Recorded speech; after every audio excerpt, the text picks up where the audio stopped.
सूरदास जी का एक तारा मीरा का करता। बोले जय गिरधर गोपाल, बोले जय गिरधर गोपाल।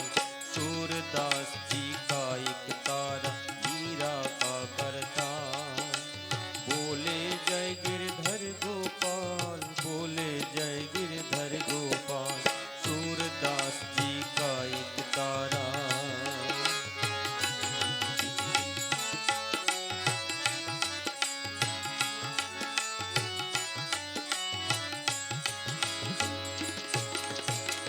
एक बार सूरदास ने हरि भजन करते करते रास्ते पे जा रहा था। अचानक एक कुएं पे गिर गया और कृष्ण को पुकार लगाया। कृष्ण ने आ गए और सूरदास को ले चले बाहर। सूरदास तो जानते थे कि ये कोई नहीं है, ये हमारा कन्हैया ही है। पकड़ लिया हाथ। भगवान श्री कृष्ण बोले, सूरदास अब तो हाथ छोड़ दो, मैं एक साधारण ग्रामीण हूं, तुम्हें कुएं में गिरा हुआ देखा तो निकाल दिया। सूरदास ने बोले, नहीं प्रभु मैं जानता हूं तुम ही मेरी कन्हैया हो। भगवान कृष्ण ने हाथ छुड़ाए और भाग गए। तो सूरदास ने बोले, हाथ छुड़ा कर चले कन्हैया फिर भी साथ न छोड़ा। हाथ छुड़ा कर चले कन्हैया फिर भी साथ न छोड़ा। दर्शन की प्यासी आँखियों ने हर से नाता जोड़ा।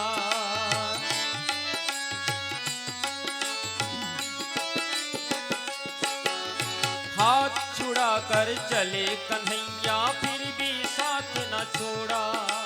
दर्शन की प्यासी आँखियों ने हर से नाता जोड़ा। छोड़ी ममता छोड़ी माया छोड़ा जग जंजाल। बोले जय गिरधर गोपाल, बोले जय गिरधर गोपाल। सूरदास जी का एक तारा मीरा का करता। बोले जय गिरधर गोपाल, बोले जय गिरधर गोपाल।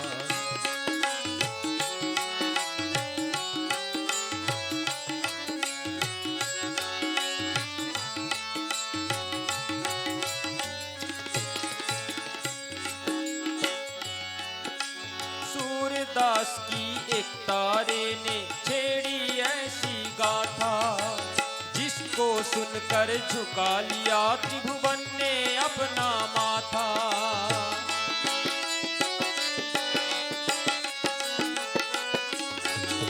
सूरदास की एक तारे ने छेड़ी ऐसी गाथा, जिसको सुनकर झुका लिया त्रिभुवन ने अपना माथा। गज की सूनी पुकार दौड़ आए थे नंदलाल।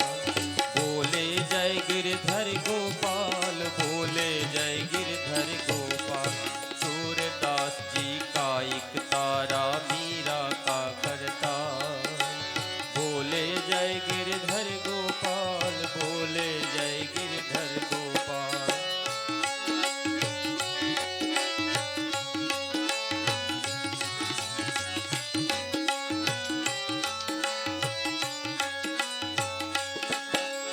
गिरधर नागर की भक्ति का पाया ऐसी हीरा। राणा जी का विष का प्याला हंसकर पी गया मीरा।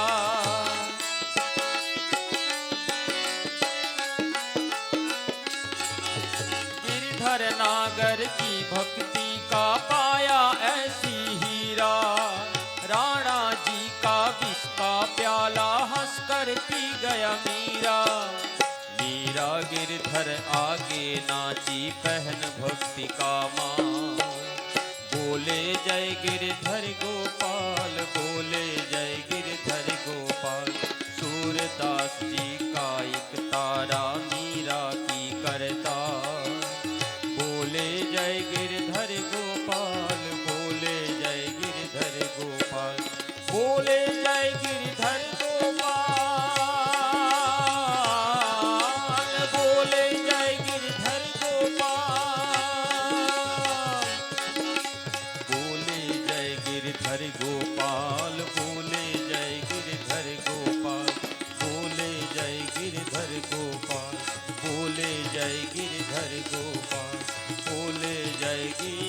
गिरधर गोपाल।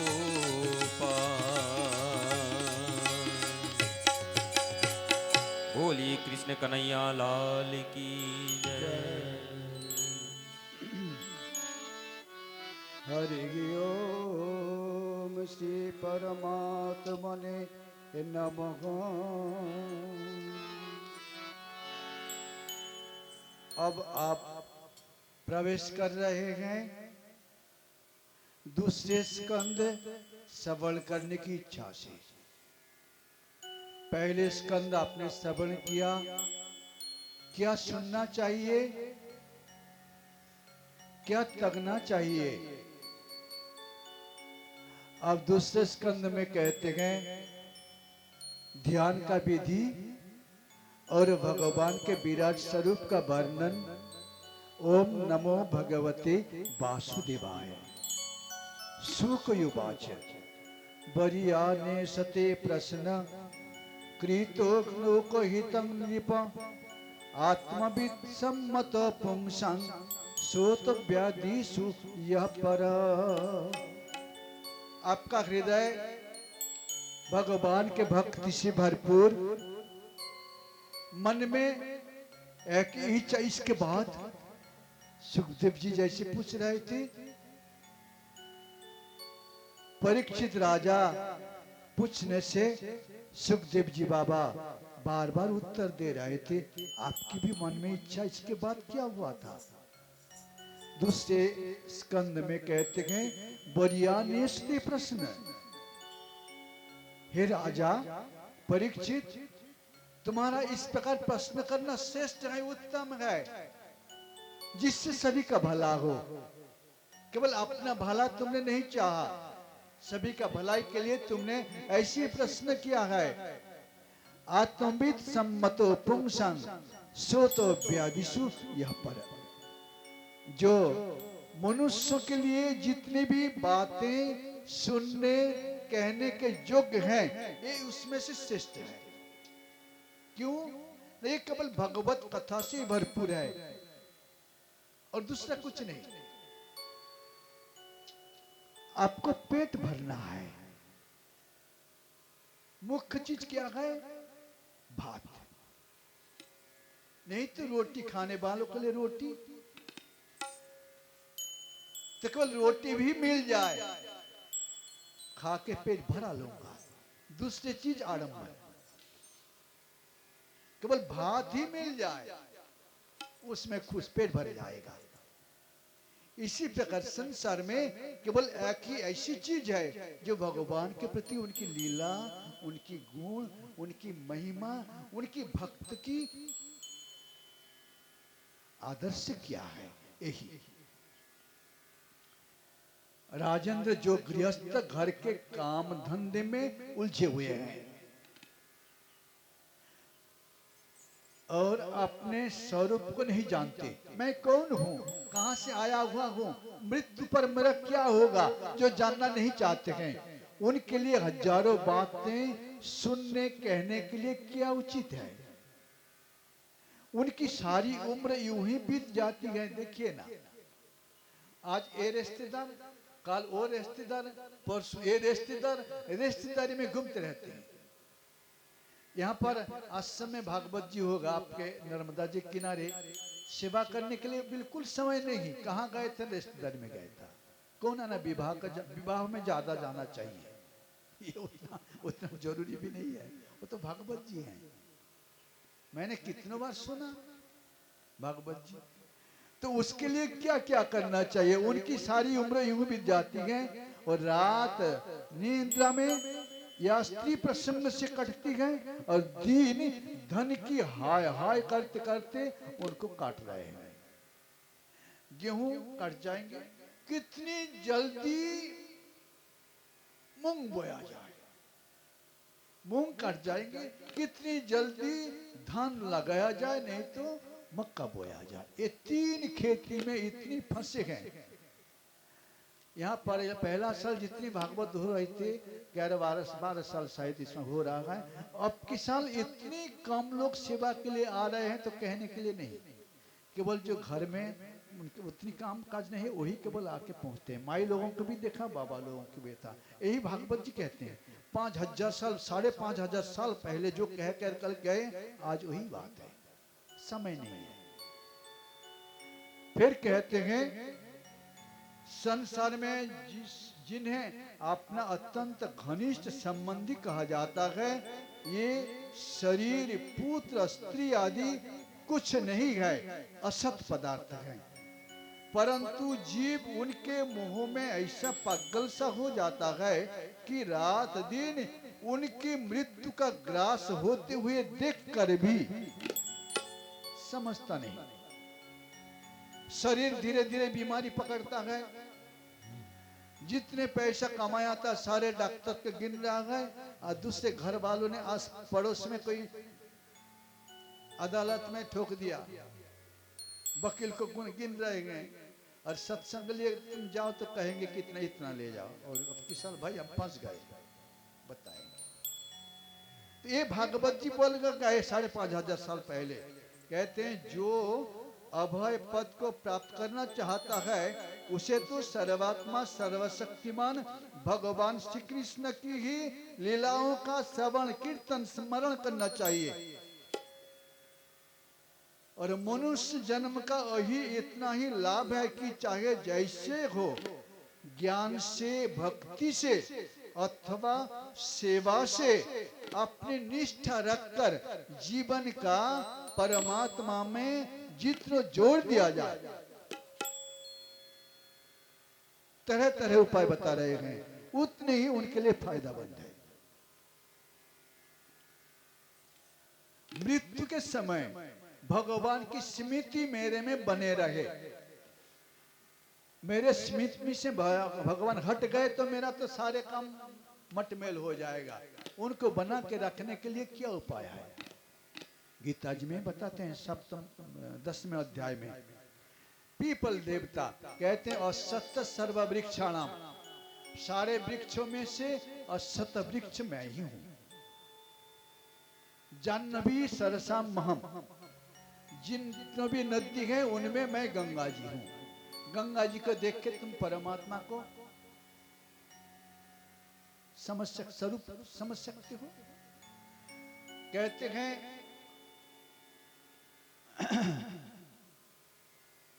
परीक्षित जो निर्गुण स्वरूप में स्थित है एवं विधि निषेध की मर्यादा को लांघ चुके हैं, वे बड़े बड़े ऋषि मुनि भी प्राय भगवान के अत्यंत कल्याणमय गुण गणों के वर्णन में रमे रहते हैं। दापर के अंत में इस भगवत रूप अथवा वेद तुल्य श्रीमद् भागवत नाम के महापुराण का अपने पिता श्री कृष्ण द्वैपायन ने मुझे सुनाया था। कैसी बता, सूत जी बोल रहे थे, परीक्षित बाबा सुनने के लिए बैठे हैं, सुखदेव जी बाबा आसन पर बैठ के सुना रहे हैं। मुनि ऋषि लोग उनके तरफ नेत्र मार्ग से देख रहे हैं, कान से सुन रहे हैं।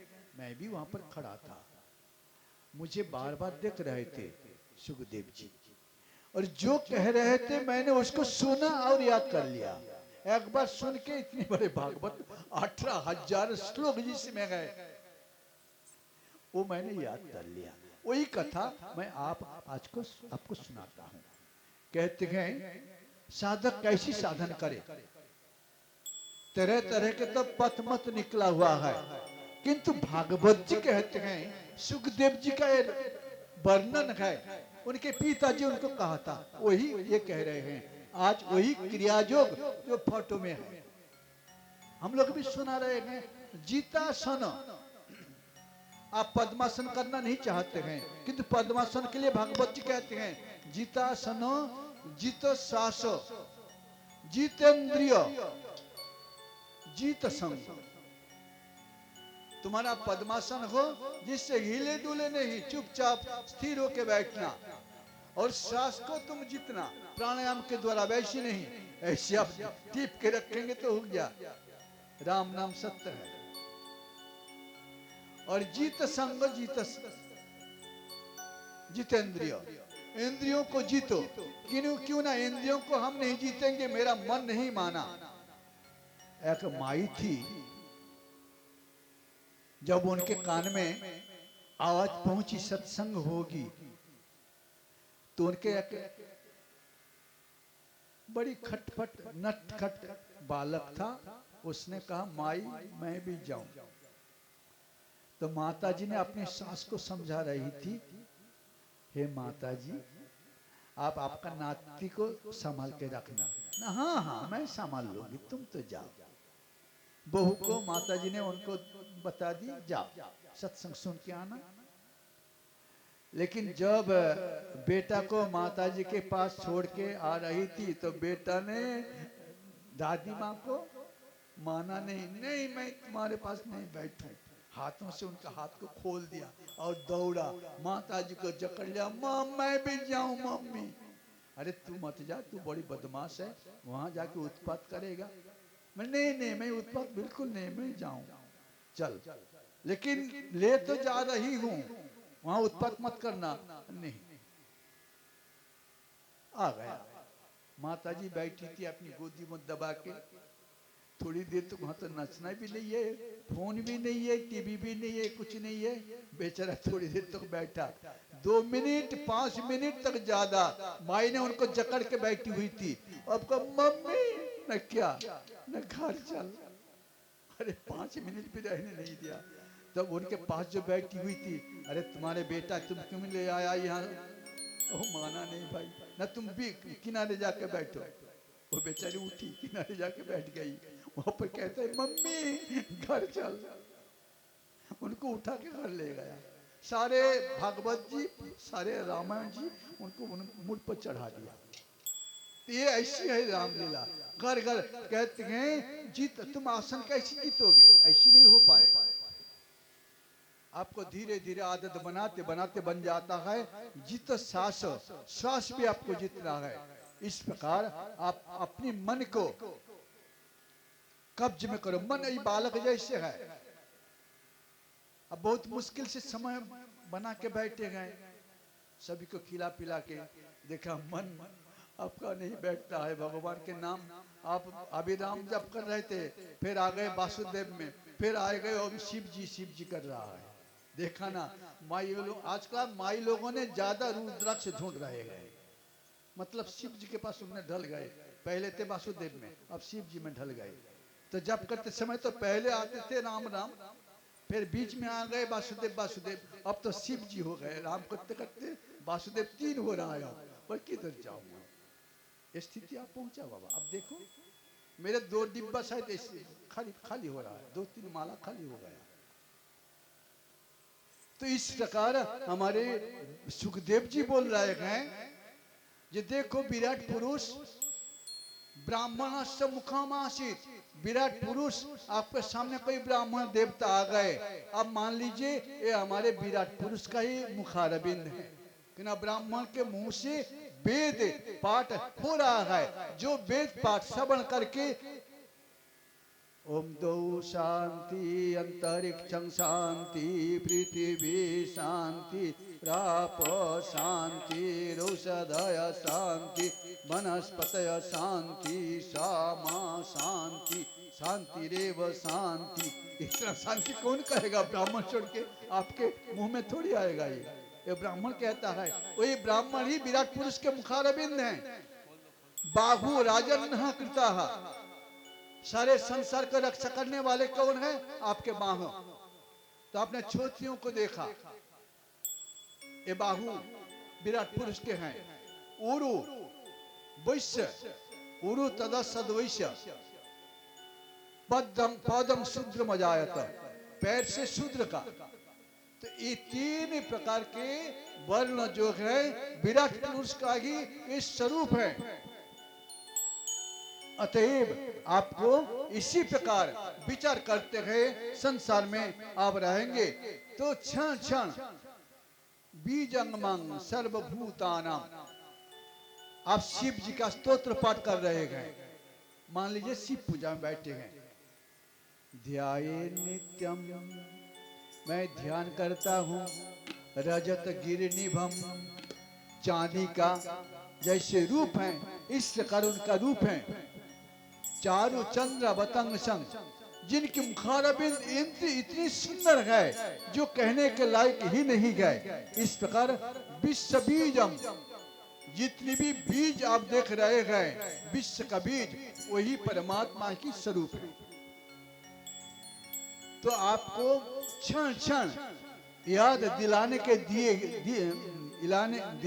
दिए ही इस प्रकार व्यवस्था हमारे पूर्वजों ने करके गए हैं। इस प्रकार साधना जो साधते हैं। हरि ओम।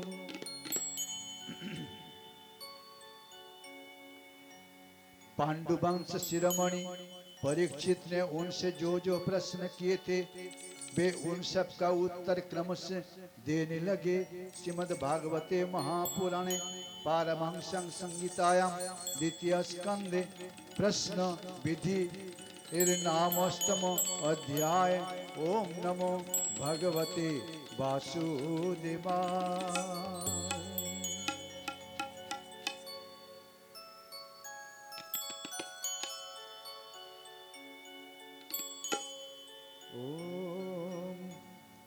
भज भज वासुदेव, जप जप वासुदेव, रट रट वासुदेव नाम रे।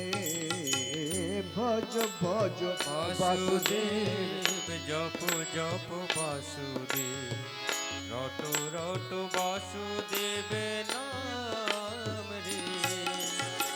जो जननी से वासुदेव जापते मिल जाए परम धाम रे। भज भज वासुदेव, जप जप वासुदेव, रट रट वासुदेव नाम रे। भज भज वासुदेव, जप जप वासुदेव, रट रट वासुदेव नाम रे। अजन्मा होते हुए जन्म जो लेते हैं, नारायण निराकार धारण करते हैं।